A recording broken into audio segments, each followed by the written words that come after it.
ప్రమాదవశాత్తు revolver misfire కావడంతో గాయపడిన బాలీవుడ్ నటుడు శివసేన నేత గోవింద ఆసుపత్రి నుంచి డిశ్చార్జ్ అయ్యారు.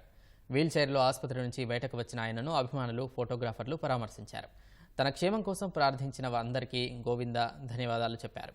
ఈ నెల 1వ తేదీన గోవింద లైసెన్స్డ్ రివాల్వర్ కబోర్డులో పెడుతుండగా కింద పడడంతో మిస్ఫైర్ అయ్యి బుల్లెట్ ఆయన కాలిలోకి దూసుకుపోయింది. వెంటనే సమీపంలోని ప్రైవేట్ ఆసుపత్రిలో చేరగా వైద్యులు శస్త్రచికిత్స చేసి బుల్లెట్ను తొలగించారు. ఆయన ఆరోగ్యం నిలకడగా ఉన్నప్పటికీ 2 రోజుల పాటు అబ్జర్వేషన్లో ఉంచనున్నారు. బుల్లెట్ గాయం నయం కావడంతో గోవింద ఆసుపత్రి నుంచి డిశ్చార్జ్ అయ్యారు.